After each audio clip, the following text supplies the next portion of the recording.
सोना एक बहुत ही अमीर घर की लड़की थी। उसे हमेशा से ही सिंगिंग का बहुत शौक था और सरस्वती माँ की कृपा से सोना की आवाज भी बहुत मधुर थी। इतना टैलेंट और पैसा होने के बाद भी सोना में एक कमी थी और वो ये थी कि वो कभी किसी के सामने खुलकर गा ही नहीं पाती थी। ऐसे ही एक दिन सोना अपने कमरे में एक गीत गा रही होती है। हवा के झोंके आज मौसमों से रूठ गए, दिलों के शौकियां भी भंवरे आज चूक गए। अभी सोना की माँ उसके कमरे में आती है और बोलती है, बेटा तू कितना अच्छा गाती है, मेरी मान तो तू किसी सिंगिंग कॉन्टेस्ट में चली जा, तू जरूर सिलेक्ट हो जाएगी। माँ सिंगिंग कॉन्टेस्ट में हिस्सा, वो भी मैं? अरे माँ आप तो जानती है ना, मैं बस अकेले में ही गा सकती हूँ। मैं बस एक बाथरूम सिंगर हूँ, इससे ज्यादा कुछ नहीं। इतने सारे लोगों को देख के तो मेरी हवा ही टाइट हो जाती है। मैं नहीं गा सकती गाना सबके सामने, मुझे बहुत डर लगता है। सोना की बात सुनकर उसकी माँ निराश होती है और वहाँ से चली जाती है। ऐसे ही सोना का एक दोस्त गौरव, जिसे गिटार बजाने का बहुत शौक था और वो दिल ही दिल सोना को बहुत प्यार भी करता था, वो एक दिन सोना के पास आता है और बोलता है, सोना तुम इतना अच्छा गाती हो, मैं इतना अच्छा गिटार बजाता हूँ, तो क्यों ना हम दोनों मिलकर एक म्यूजिक एल्बम बनाएं। तुम गाना, मैं म्यूजिक दूंगा। मेरा म्यूजिक हिट हो या ना हो, लेकिन तुम्हारी आवाज हिट हो ही जाएगी। तुम मेरे साथ मजाक कर रहे हो क्या? तुम जानते हो ना, मैं सिर्फ तुम्हारे और अपनी फैमिली मेंबर्स के सामने ही बड़ी मुश्किल से गा पाती हूँ। तुम मुझे म्यूजिक एल्बम निकालने के लिए कह रहे हो? अरे तुम तो जानते हो ना मैं कितने डरपोक हूँ इस मामले में। यार मुझे गाना बहुत अच्छा लगता है, लेकिन मैं हजारों लोगों की भीड़ में नहीं गा सकती। अगर मैं स्टेज पे गई तो मैं डर के मारे मरी जाऊंगी। सोना आखिर कब तक डरती रहोगी? या तुम इतनी टैलेंटेड हो, अपने टैलेंट को यूज करो।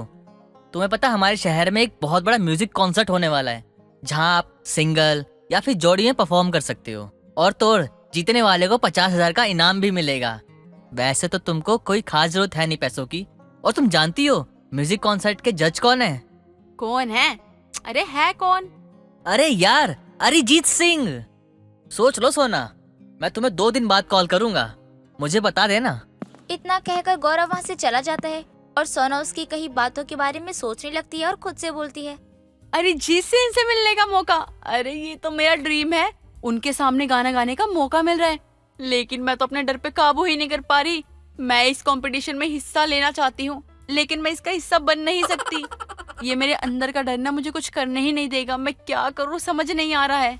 ऐसे ही 2 दिन बाद गौरव सोना को मिलने के लिए एक कॉफी कैफे में बुलाता है और उससे बोलता है, तो सोना क्या सोचा तुमने? गौरव बात ये है कि मैं गाना गाना चाहती हूँ, लेकिन मेरा डर मुझे गाना गाने दे ही नहीं रहा है। मुझे कुछ समझ नहीं आ रहा कि मैं क्या करूँ। मैं जानता था कि तुम्हारा जवाब कुछ ऐसा ही होगा, इसलिए मैंने पहले से ही सोच के रखा था। देखो एक काम करते हैं, तुम जब स्टेज पे आओगी तो मैं तुम्हारे लिए एक छोटा सा टेंट लगा दूंगा और तुम उसके अंदर गाना। पर ऐसा कैसे हो पाएगा? अरे तुम्हारे पापा के पैसों की पावर किस काम आएगी, अभी जरूरत है। इससे तुम्हारा डर किसी के सामने नहीं आएगा और तुम्हारी आवाज सब लोगों तक पहुंच जाएगी। और सोना मैं तुमसे कुछ कहना चाहता हूँ। आप बोलो ना, क्या बात है? सोना मैं तुमसे बहुत प्यार करता हूँ और मैं तुमसे शादी करना चाहता हूँ। मैं भी तुमसे बहुत प्यार करती हूँ गौरव, पर अपने डर की वजह से मैं कभी कह नहीं पाई। सोना की बात सुनकर गौरव उसे गले से लगा लेता है और म्यूजिक कॉन्टेस्ट से पहले दोनों एक दूसरे से सगाई कर लेते हैं। हर कोई सोना को समझाने की काफी कोशिश करता है, पर किसी की भी बातों से सोना मोटिवेट नहीं हो पाती। ऐसे ही म्यूजिक कॉन्टेस्ट का दिन आता है और वो अपना और सोना का नाम डुएट जोड़ी परफॉर्मेंस में ऐड करवा देता है और साथ ही वो सोना के कंफर्टेबल जोन के अकॉर्डिंग सारे एडजस्टमेंट करवाने की परमिशन भी करवा लेता है और खुद से बोलता है, बस स्टेज परफॉर्मेंस के बाद या तो सोना का हमेशा के लिए डर खत्म हो जाएगा या फिर उसका डर हमेशा उसके अंदर रहेगा। ये म्यूजिक कॉन्सर्ट सोना को उसके डर से बाहर निकालने के लिए है और यही शायद आखिरी तरीका भी है। और मैं बहुत अच्छे से जानता हूँ कि मुझे सोना के इस डर को कैसे उससे दूर करना है। बस सब कुछ जैसा मैंने सोचा है वैसा हो जाए। ऐसे ही म्यूजिक कॉन्टेस्ट शुरू हो जाता है। बैक स्टेज सभी लोग अपने अपने सिंगिंग परफॉर्मेंस की रिहर्सल कर रहे होते हैं। सभी को देखकर सोना नर्वस हो जाती है, जिसे देखकर गौरव बोलता है, तुम चिंता मत करो सोना, मैंने जैसा कहा है वैसा करना। सब कुछ हमारे अंडर कंट्रोल है और वैसे भी तुम्हारे कंफर्ट जोन के लिए टेंट की अरेंजमेंट हमने करवा ही दी है, तो फिर डर किस बात की? ना तुम लोगों के सामने आओगी, ना तुम दिखोगी और ना ही तुम्हें डर लगेगा। बस तुम मेरा साथ देना और अच्छे से गाना, जैसे ही मैं गिटार बजाना शुरू करूँ तुम गाना शुरू कर देना। गौरव की बातें सुनकर सोना को थोड़ी हिम्मत आती है। कॉन्सर्ट शुरू हो जाता है। एक के बाद एक सभी अपना परफॉर्मेंस देते हैं। तभी स्टेज पर गौरव और सोना का नाम अनाउंस किया जाता है और सोना के लिए रेडी किया हुआ स्टैंड स्टेज लगाया जाता है। सोना जल्दी से आकर उस स्टैंड के अंदर चली जाती है और गौरव जानबूझकर गिटार से बेसुरी धुन बजाना शुरू कर देता है। वहीं लोगों की आवाज सुनकर सोना बहुत ज्यादा डर जाती है और वो गाना भी नहीं गा पाती। सभी लोग बुरे बुरे कमेंट करना शुरू कर देते हैं।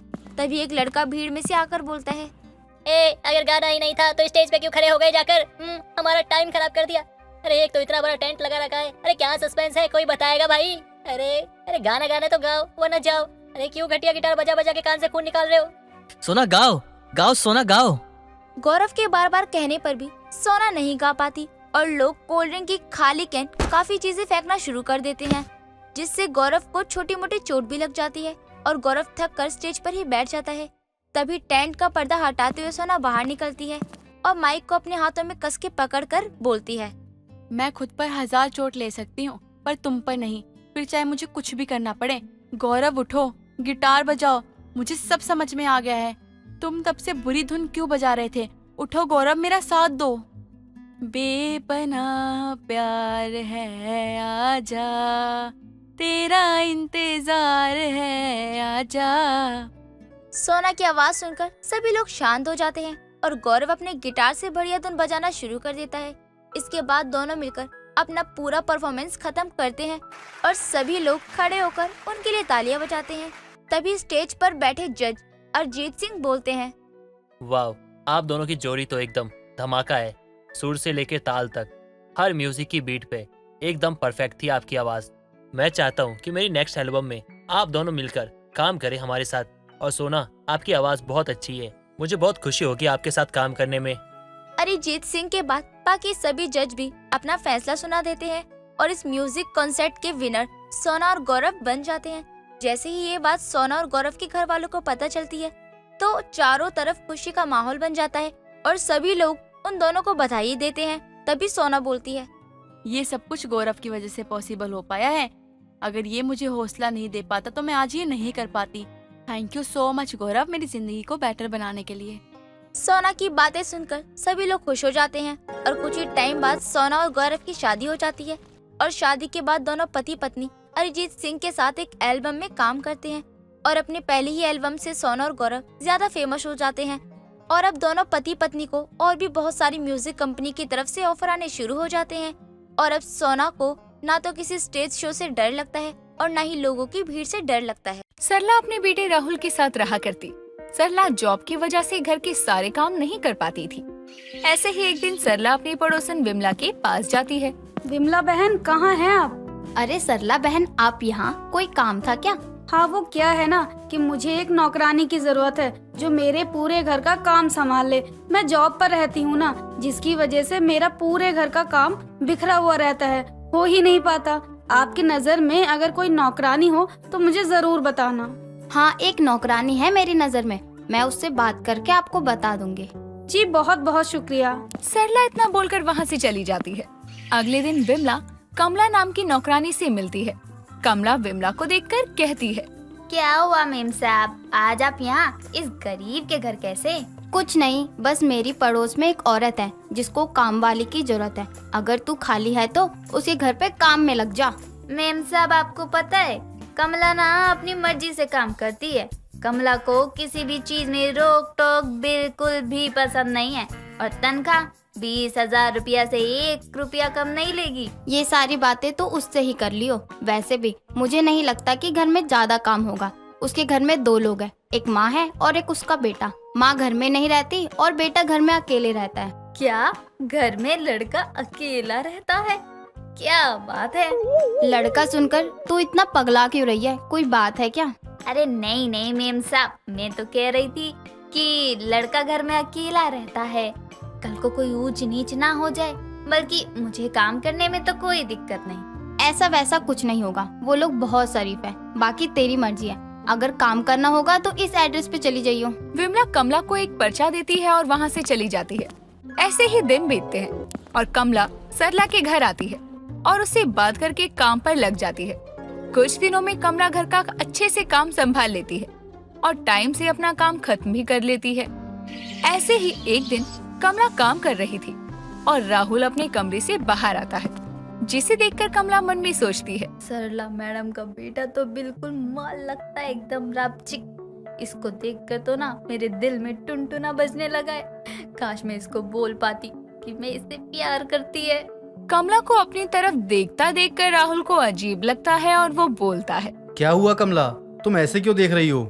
नहीं वो कुछ नहीं साहब, ये थोड़ी ना पानी की बाल्टी भारी है। मैं तो सोच रही थी कि आप। अच्छा लाओ, मैं तुम्हारी मदद कर देता हूँ, बताओ कहाँ रखना है इसे। राहुल कमला के पास आता है और कमला की मदद करता है, जिसके बाद कमला का प्यार राहुल के लिए बढ़ जाता है। ऐसे ही वक्त गुजरता है और गुजरते वक्त के साथ राहुल को भी कमला पसंद आने लगती है। दोनों एक दूसरे के करीब आ जाते हैं। ऐसे ही एक दिन कमला और राहुल कमरे में एक दूसरे की बाहों में बैठे थे। तभी अचानक से सरला आती है और उनको देखकर चिल्लाते हुए कहती है, कमला, राहुल, ये सब क्या है? वो मालकिन। वो मालकिन क्या? तू मेरे बेटे के साथ उसके बिस्तर पे क्या कर रही है? तूने मेरे बेटे को फंसा लिया। तूने ये कैसे सोच लिया कि मैं अपने बेटे को किसी नौकरानी के साथ देख सकती हूँ? तू आज और अभी निकल मेरे घर से। सरला कमला को भला बुरा सुनाने लगती है और कमला की आंखों में आंसू आ जाते हैं, जिसे देखकर राहुल भी भावुक हो जाता है। माँ, इसमें कमला की कोई गलती नहीं है, आप खामखा उस पर बरस रही हैं। तू तो चुप ही रहे। एक नौकरानी के चक्कर में अपनी माँ से जुबान लड़ाने लगा। मुझे इन नौकरानियों की फितरत अच्छे से पता है, कैसे बड़े घर के लड़कों को फंसा लेती हैं। माँ, मैं कमला से बहुत प्यार करता हूँ। वैसे भी आप मेरी शादी किसी ऐसी लड़की से करवाना चाहती थी जो घर को अच्छे से संभाल तक ना सके। मेरा और आपका ख्याल रखने के लिए मुझे लगता है कि कमला ही सबसे सही लड़की है। तेरा दिमाग तो ठीक है ना? कैसी बातें कर रहा है? लोग कैसी कैसी बातें बनाएंगे। नहीं, ऐसा नहीं हो सकता। माँ, आप मुझे खुश देखना चाहती हैं ना, तो मेरी खुशी कमला में है, इसलिए मुझे कमला के साथ शादी करने दीजिए। राहुल सरला को अपनी और कमला की शादी के लिए मनाता है। राहुल के बार बार बोलने पर सरला दोनों की शादी के लिए मान जाती है। ये सुनकर कमला और राहुल दोनों खुश होते हैं। ऐसे ही दिन बीतते हैं और एक दिन राहुल का दोस्त सुमित घर आता है। राहुल सुमित को देखकर बहुत खुश होता है और अपनी और कमला की शादी के बारे में बताता है। सारी बात सुनकर सुमित राहुल से बोलता है, मुबारक हो भाई, जल्दी से शादी हो रही है तेरी तो। भाभी की फोटो तो दिखा दे। फोटो नहीं, तुझे तो मैं उससे मिलवाता हूँ, तू मेरे साथ चल। राहुल सुमित का हाथ पकड़कर बाहर ले जाता है और कमला से मिलवाता है। कमला और सुमित एक दूसरे को देखकर हैरान हो जाते हैं और दोनों एक साथ बोलते हैं, तुम यहाँ? क्या हुआ, तुम दोनों एक दूसरे को जानते हो क्या? वो राहुल जी। अरे नहीं, हम एक दूसरे को नहीं जानते हैं, बस एक बार ना हम दोनों बाजार में मिले थे तो याद आ गया। वैसे नमस्ते भाभी जी। अच्छा, चल बढ़िया है, अब तो तू अपनी भाभी से रोज मिल सकता है ना। राहुल सुमित और कमला तीनों बैठकर बातें करने लगते हैं। तभी अचानक से राहुल को किसी का कॉल आता है और वो वहाँ से उठकर अपने कमरे में चला जाता है। तभी कमला सुमित पर गुस्सा करती है, तुम यहाँ क्या कर रहे हो? तुमको मैंने कहा था ना कि मेरे पीछे मत आना। ओहो कमला जी, मैं तो यहाँ अपने दोस्त से मिलने आया था। एक तो आपने पहले मुझे फंसाया था और अब मेरे दोस्त को फंसा लिया, और तो और शादी भी करने वाली हो। अगर मैं चाहूँ ना तो अभी के अभी राहुल को सब बता दूं कि मैं तुम्हारा पुराना आशिक हूँ और तुम्हारा घर बसने से पहले ही उजाड़ दूंगा, समझी तुम? नहीं, ऐसा मत करना। मैं राहुल से बहुत प्यार करती है और मैं उसको खोना नहीं चाहती है। अब जब मेरा घर बस रहा है तो तू उसको उजाड़ना चाह रहा है। ठीक है, नहीं बताऊंगा, लेकिन उसके बदले मुझे भी ना पहले जैसा प्यार चाहिए। अगर तुमने मना किया तो मैं राहुल को हमारे बारे में सब बता दूंगा कि हम पहले कितने करीब थे। नहीं, जैसा तुम बोलोगे मैं वैसा ही करेगी। सुमित कमला को ब्लैकमेल करने लगता है और कमला इस बात से परेशान हो जाती है और कुछ भी करने को तैयार हो जाती है। ऐसे ही समय बीतता है। सुमित का राहुल के घर पर आना जाना लगा रहता है और सुमित को सरला के घर आता जाता विमला भी अक्सर देखा करती। ऐसे ही एक दिन सरला और राहुल दोनों ही घर में नहीं थे। तभी सुमित घर आता है और विमला उसे देखकर खुद से कहती है, आखिर माजरा क्या है? जब घर में कोई नहीं होता तो ये लड़का यहाँ क्यों आता है? बहुत देर तक घर में रहता है, कोई तो गड़बड़ है विमला, इसका तो पता लगाना ही होगा। विमला इतना बोलकर सरला के घर के पीछे वाले गेट से घर में घुसती है और कमला और सुमित की वीडियो बनाकर दोनों को भेजती है। दोनों की वीडियो देखकर सबको बहुत गुस्सा आता है और कुछ देर में जब दोनों घर आते हैं तो राहुल चिल्लाकर बोलता है। कमला, सुमित, तुम दोनों मेरे कमरे में क्या कर रहे हो? राहुल जी, आप जैसा समझ रहे हैं ना वैसा कुछ भी नहीं है। मेरी बात तो सुनो, मैं सब बताती है। सुनने और सुनाने को रह क्या गया है? तूने अपनी औकात दिखा ही दी। ना जाने ऐसे कितने लोगों का घर उजाड़ा होगा इस कलमुही ने। माँ जी, मेरी माँ को माँ जी कहने का हक तुमने खो दिया है अपनी गंदी जुबान से। मेरी माँ का आज के बाद कभी नाम तक मत लेना और मेरे घर से निकल जाओ यहाँ से। बेटा, मैं तुझसे कह रही थी ना कि ये लड़की बिल्कुल भी अच्छी नहीं है। एक नौकरानी अपनी औकात कभी नहीं भूल सकती। मेरे ही घर में अपने पुराने आशिक के साथ गुलछर्रे उड़ा रही थी। आप लोग मेरी बात सुन लीजिए। सुमित ने मुझे खुद छोड़ा था क्योंकि मैं एक नौकरानी है, लेकिन राहुल जी से मैं बहुत प्यार करती है क्योंकि उन्होंने मुझे इस रूप में ही अपनाया। सुमित मुझे ब्लैकमेल कर रहा था कि वो आप लोगों को सब सच बता देगा, इसलिए मैंने इसके कहने पर ये सब किया। इसमें मेरी कोई गलती नहीं है। निकल जाओ मेरे घर से। अगर ऐसा था तो तुमने मुझे पहले क्यों नहीं बताया? अगर तुमने मुझे सब पहले ही बता दिया होता तो मैं तुम्हें अपना लेता, लेकिन अब तो बिल्कुल भी नहीं। राहुल कमला का हाथ पकड़कर उसे घर से बाहर निकाल देता है और उसके मुंह पर दरवाजा बंद कर देता है। इस तरह से नई नौकरानी के पुराने आशिक ने उसके जीवन में दोबारा आकर उसका घर बसने से पहले ही उजाड़ दिया। शाम के समय घर आते हुए राजीव एक बेकरी शॉप से केक लेकर खुशी खुशी घर पहुंचता है, लेकिन घर के अंदर कदम रखते ही दरवाजे पर बेलन आकर लगता है और डर के मारे राजीव के हाथ से केक छूटकर गिर जाता है। माँ जी, मैंने एक बार कह दिया ना तो कह दिया, रोटी मेकर ला कर दो तभी मैं रोटियां सेकूंगी। अरे अब इस उम्र में क्या मशीन की बनी रोटियां खाऊंगी? देख बहू, इतना आलस भी ठीक नहीं होता। हाँ हाँ, मेरा आलसपन तो दिखता है आपको, लेकिन खुद जो पूरा दिन आराम करती हो आप, उसमें तो जैसे बहुत मेहनत लगती है ना। देख बहू, खाना बनाने के समय पर फालतू का कलेश मत कर, पड़ोसी सुनेंगे तो क्या कहेंगे। माँ जी, पड़ोसी आपकी तरह ना इतने खाली नहीं बैठे हैं कि हमें क्या कहना है बैठकर ये सोचे। और रही बात खाने की, तो रोटियां छोड़कर मैं सब बना दूंगी क्योंकि बेलन तो टूट गया है अभी अभी। रोटी ना बनानी पड़े इसीलिए तो तू जानबूझकर ये तोड़ चुकी है। बस कीजिए आप लोग। आप कब आए? हमें तो पता ही नहीं चला। तुम ये बात कहो भी मत, क्योंकि तुम्हारे बेलन का शिकार होते होते बचा हूँ मैं। और ये रात के समय आप दोनों किस बात को लेकर कलेश कर रहे हो? अरे आप ये सब छोड़िए, आप थके हारे आए हैं, मैं आपके लिए पानी लेकर आती हूँ। नहीं नहीं, पानी लाने के लिए भी कोई मशीन मांग ले बहू। बेटा, तेरी बीवी का बस चले ना तो घर में मशीनों का भंडारा कर दे ये। बता, रोटी मेकर को लेकर मुझसे बहस कर रही है। हाँ हाँ, मैं ही तो बहस करती हूँ ना। आप सब तो शांति से बिना बोले सब सुनती रहती हो। आप दोनों बस भी कीजिए। अरे मैं आज अच्छे मूड से केक लेकर आया था कि अपने परिवार के साथ मिलकर कुछ बातें करूंगा और खाऊंगा, लेकिन यहाँ तो घर का कलेश ही खत्म नहीं हो रहा है। थका हारा राजीव अपने कमरे में चला जाता है तो सास बहू एक दूसरे को घूरने लगती हैं। तभी मधु के ससुर बलवंत घर आते हैं और उसका पैर दरवाजे पर पड़े केक पर चला जाता है। अरे अरे, ये केक किसने दरवाजे पे काटने के लिए रख दिया? बताओ, मेरा पैर पड़ गया इस पर। हाय हाय, सारा केक खराब कर दिया। आप भी ना चलते हुए आंखें बंद कर लेते हो क्या? बहू, ये केक उठाकर फेंक दो, यही ना, जा रही हूँ बस। रजनी का परिवार वैसे तो छोटा और सुखी परिवार था, लेकिन कभी कभी घर में ऐसे कलेश हुआ करते थे कि घर की सुख शांति भंग हो जाया करती। अब बात एक रोज की है जब राजीव सुबह के समय सोफे पर गहरी नींद में सोया होता है।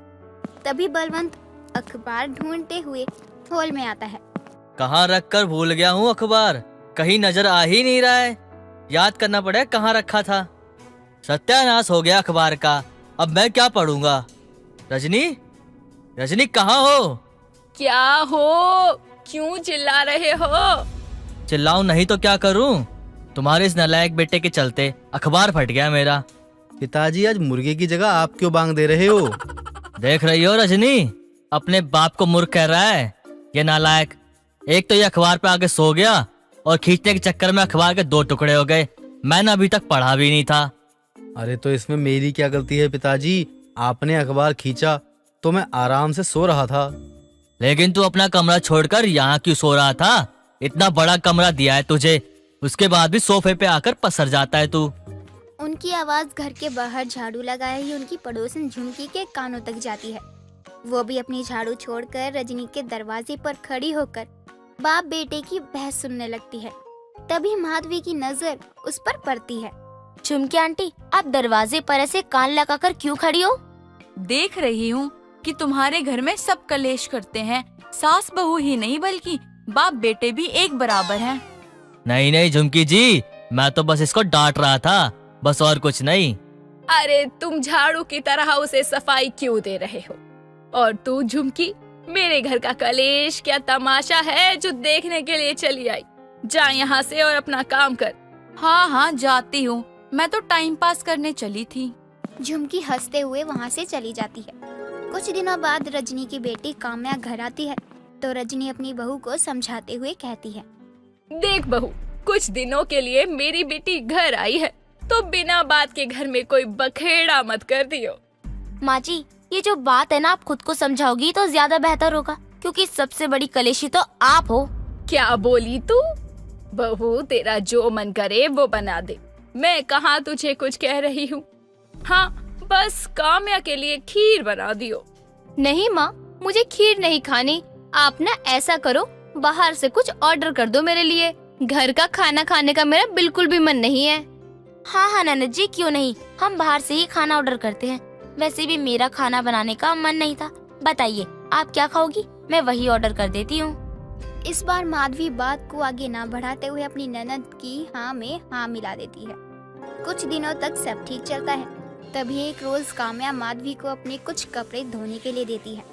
शाम को माधवी के बाजार जाने के कारण काम्या ही सारे कपड़े छत से उतारने जाती है तो उसकी एक साड़ी दीवार पर लगी कील में अटकने के कारण फंस कर फट जाती है।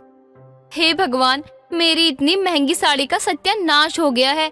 अब मैं क्या करूं? इसका तो रफू करवाने में भी मुझे महंगा पड़ेगा।